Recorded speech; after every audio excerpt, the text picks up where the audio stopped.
All right, hello.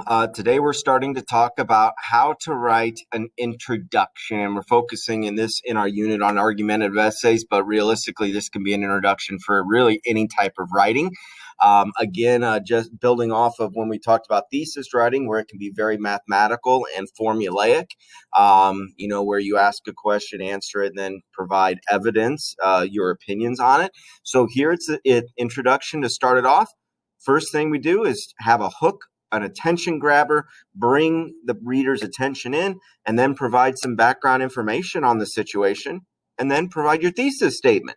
So if you need to go back to the previous lesson on thesis statements, you can check that out there with that link at the bottom. So your hook, attention grabber, whatever your subject matter is, what's something maybe interesting, shocking, surprising, a stat, asking rhetorical questions that don't expect a response, but they're made to make you think, some sort of a little anecdote, a personal story, just anything that can, again, grab somebody's attention, but kind of let us know this is kind of where we're heading with this, um, information, with this article or essay. After that, after you've piqued our attention, now is the kind of the writing portion, 2-3 sentences or so, just background information, because there may need to be a little bit of explanation needed to educate your reader before you tell us in your thesis statement what the rest is going to be about, because some people might not know much about this situation, and then if you can sum it up in 3 sentences, it doesn't take too much of their time, and then you have them hooked by their thesis statement. So without opinion, the opinion comes in your thesis statement. Just give some background information describing the basics, the history. I'll give you some examples in a little bit, so it might make more sense. But you come with the hook, attention grabber, and then just give us background. Okay, how would you explain this information to somebody who knows nothing about it, your friend or family member? If there was a question, this topic, if they don't know anything, you need to know some backstory. Maybe you're telling a friend about this new show they should watch. Well, why should they watch it? Well, it's about this. I'm not going to spoil it for you, but here's a few sentences to let you know what it's about. And then thesis statement, you should watch it because of this, these things happen.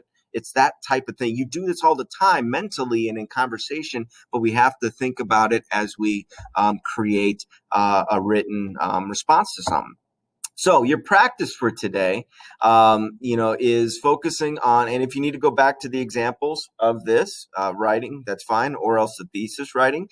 So should the internet be censored? Should it be monitored? Should it be controlled? Or should it be free overall? Now, I've given you a link here because maybe you don't have an opinion on it yet. So I gave you a link that breaks it down in favor of censorship and against censorship. Okay, so maybe you already have ideas about this, maybe not. But I wanted to provide that if you needed a quick skim to brush up on it. So what sort of attention grabber can you bring to grab us in? Then background information. You can find stuff on that site if you like. Couple sentences, and then your thesis statement. Go back to the previous day as needed. So what's the question being asked? Should the internet be censored? Turn it around to the declaration. Yeah, it should be censored. No, it shouldn't be censored. Why? And then give 3 examples. And if you struggle with the examples off the top of your head with your opinion, come down here and see what works for you. And you can go to other sites as well. I just wanted to provide it so we're not turning this into a research project. So your thesis statement should be good. The only new thing here is the hook, attention grabber, and then provide a couple sentences of background information, and then combine it, rewrite a thesis statement, which we practiced previously, and then combine them. Boom, this plus this plus this.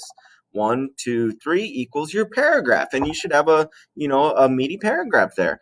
So again, it really holds your hand as to how to write an introduction, just like the other day with the thesis statement. So you have one other example, and that's should animals be used to test new products? Same thing here. We broke it down in pros or cons, so people that are in support and people who are against testing of animals. So what would be your hook? Give a few background information sentences without opinion, and then write a thesis statement. And then when you're done, combine them. So just 2 examples, take your time with it, and before you know it, you're going to have a meaty paragraph. Let me know if you have any questions.